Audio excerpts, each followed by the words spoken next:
Bien-aimés du Seigneur, nous voici donc dans cette deuxième partie des Actes et des Apôtres où nous allons parler du deuxième voyage missionnaire de Paul.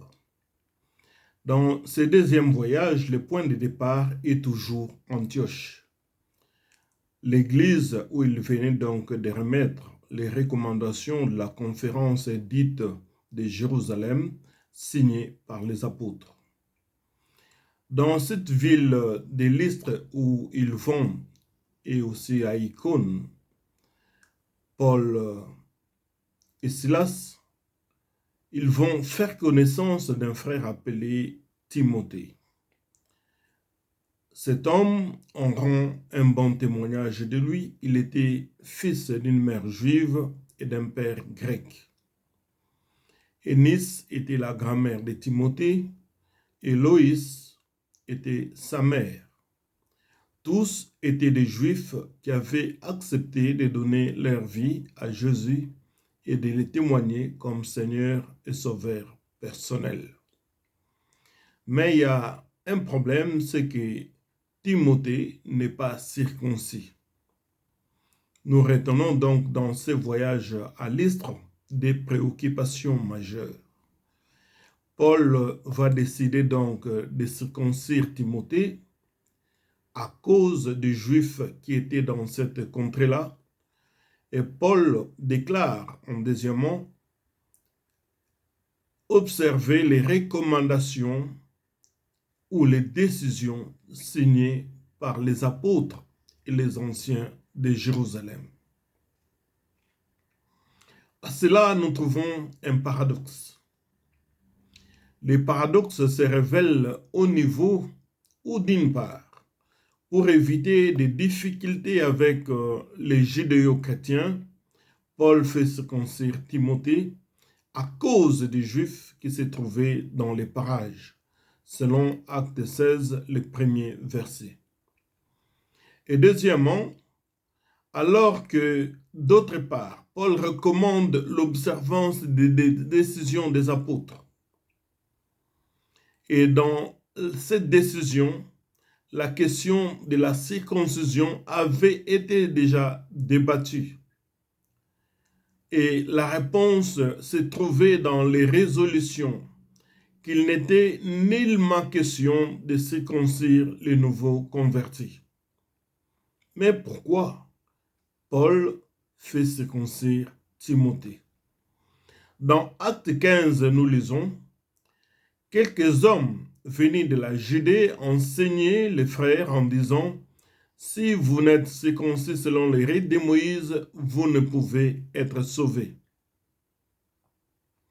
Dans 1 Corinthiens 7 et 18, la réponse est limpide comme l'eau de la source. Il dit « Quelqu'un a-t-il été appelé étant circoncis? Qu'il demeure circoncis. Quelqu'un a-t-il été appelé étant incirconcis? Qu'il ne se fasse pas circoncire.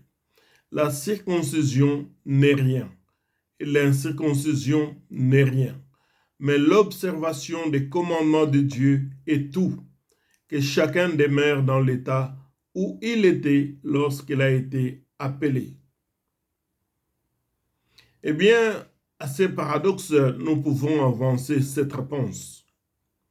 Il est probable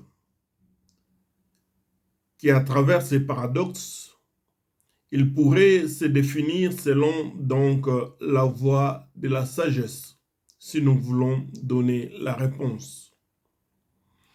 La voie de la sagesse par laquelle, sachant que la grand-mère de Timothée, Eunice, est juive, ainsi que sa mère Loïs est également juive, et surtout qu'elle vivait au milieu des Juifs, il fallait donc les préserver contre les attaques juives parmi lesquelles elle vivait. Donc, cette circoncision de Timothée n'est pas la norme, mais une voie de sagesse pour préserver la vie de sa grand-mère, aussi de sa mère. Cela est bien sûr une réponse subjective. Dans ce deuxième voyage missionnaire, l'Esprit de Dieu va agir de manière étrange en empêchant Paul et ses compagnons d'aller annoncer l'évangile de Christ dans d'autres contrées. Comment comprendre cette dimension alors que dans la grande commission, il est dit « Allez partout dans le monde, annoncer la bonne nouvelle de l'évangile ». Dans Acte 16, à partir du 6e verset, nous lisons « Ayant été empêchés par le Saint-Esprit d'annoncer la parole dans l'Asie, ils traversèrent la Phrygie et les pays de Galatie. Arrivés près de la Mysie, ils se disposaient à entrer en Bithynie, mais l'Esprit de Jésus ne leur en permit pas. » Donc ici, à des reprises, le Saint-Esprit s'oppose à ce qu'ils aillent en Asie et aussi en Bithynie. La Bible dit, ils franchirent alors la Mysie et descendirent à Troas. Pendant la nuit, Paul eut une vision.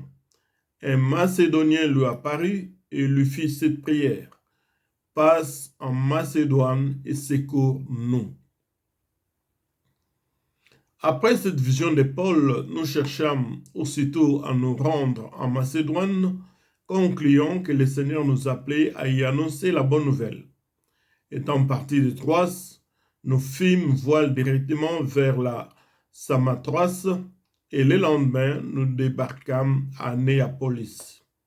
De là, nous allâmes à Philippe, qui est la première ville d'un district de Macédoine et une colonie. Nous passâmes là quelques jours dans cette ville. Les jours de sabbat, nous nous rendîmes hors de la porte vers une rivière où nous pensions que se trouvait un lieu de prière. Nous nous assîmes et nous parlâmes aux femmes qui étaient réunies. Donc nous voyons bien aimés que la volonté de Paul et ses compagnons était d'aller en Asie, puis en Bithynie, selon les circonstances du voyage. Paul et ses compagnons, donc Paul, Silas et Timothée, étaient conduits non par les circonstances, mais par le Saint-Esprit. Nous pouvons dire quelle dépendance à cette équipe. Ils dépendaient complètement du Saint-Esprit et non des circonstances de voyage. C'est le Saint-Esprit qui agit pour les arrêter alors qu'ils étaient en Galatie. Ils n'ont pas pu annoncer la parole en Asie. En effet, ils auraient voulu s'en aller plus à l'est, en Bithynie, mais la volonté de Dieu, manifestée par l'Esprit de Jésus, avait une autre pensée pour eux. Il fallait qu'ils aillent plutôt à l'ouest, c'est-à-dire vers la Macédoine. Ainsi, bien-aimés, vous remarquerez que le Saint-Esprit les a arrêtés à des reprises. Ce n'est pas qu'il proposait quelque chose de mal, mais ce n'était pas la pensée de l'Esprit de Dieu qu'ils annoncent la parole en Asie ou qu'ils se rendent en Bithynie. Le même Dieu qui les envoie les arrête dans une nuit et donne à Paul une vision, celle d'un homme macédonien qui lui demande « Passe en Macédoine et aide-nous ». Vous savez qu'avant Paul, Pierre avait aussi reçu des visions. Quand il a vu la toile descendre du ciel avec des animaux et qu'on lui a dit « Tue et mange », il répondait « Seigneur, rien d'essuyé ne peut rentrer dans ma bouche ». Vous connaissez cela, nous en avons déjà parlé. Quelqu'un peut avoir une vision de la part du Seigneur pour lui indiquer sa volonté.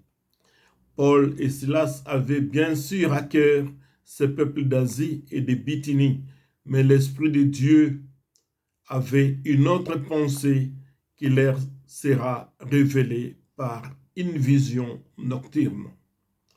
Voilà qu'en se laissant guider par le Saint-Esprit, ils arriveront donc jusqu'en Macédoine. Et Macédoine, donc, c'est en Europe. Et de là, il y aura une confrontation entre deux événements. Lorsque le Seigneur est à l'œuvre, les démons y est également aussi. Dans le premier événement, une femme marchande de pourpre, Lydie, qui est la première femme européenne à donner sa vie ainsi que toute sa famille à Jésus. Et dans le deuxième événement, c'est une autre femme tourmentée par l'esprit de Python qui suivait Paul et ses compagnons pendant plusieurs jours, proclamant qu'ils étaient la voie du salut. Quelle confrontation! Nous devons retenir, bien-aimés, que la parole des démons, même si elle dit vrai, elle n'est pas recommandable. Par ses cris, elle faisait tort. Elle ramenait l'évangile à de simples prédictions. Ainsi, Paul, lassé par cette femme, commanda aux démons de sortir d'elle. Cela avait entraîné la colère de ses maîtres qui firent battre Paul et Silas sur la place publique par la foule et les jetèrent en prison sans aucune enquête de la part des magistrats. Au milieu de la nuit, la Bible dit, au lieu de gémir, de se plaindre et de s'apitoyer sur leurs blessures, Paul et Silas se mirent à chanter et à louer Dieu. L'Éternel, Dieu intervenit par un grand tremblement de terre. Toutes les portes de prison s'ouvrirent et les liens de tous les prisonniers furent rompus. Dans cette nuit de miracles, il s'ensuit que les gardiens de la prison ainsi que toute sa famille acceptèrent le Seigneur Jésus et se firent baptiser. Gloire à Dieu. Bien-aimé, de même que Paul refusa les éloges de cette femme qui avait l'esprit de Python, beaucoup d'églises locales ont connu trop de difficultés aujourd'hui à cause des éloges que ses membres attribuent à tel ou tel prédicateur qui fait partie de la congrégation, et cela conduit souvent à la dislocation. Remarquez qu'à l'église de Corinthe, on en a parlé déjà une fois, Paul reprocha ces chrétiens de Corinthe en disant « Pourquoi faites-vous la différence en disant « Je suis de Paul ou d'Apollos » ?» C'était des éloges, Paul les refusa. Et ici aussi, Paul refuse les éloges de cette femme qui avait l'esprit de Python. Et cet esprit de Python, ne pouvons-nous pas dire qu'il y en a aussi aujourd'hui dans beaucoup de chants de la chorale de nos églises, qui au lieu de chanter Jésus, ils chantent le pasteur, les anciens ou les diacres. Et cela crée peut-être un esprit de jalousie entre les frères. Savez-vous que par ce même esprit d'éloge, c'est ce qui a entraîné Saül dans la grande colère contre David, pendant que les femmes chantaient. David a tué 10 000 et Saül a tué 5 000. Pour préserver la paix dans nos assemblées, refusons à ce que nos musiciens puissent chanter et mettre les noms des prédicateurs dans les chants. Nous allons à l'église pour écouter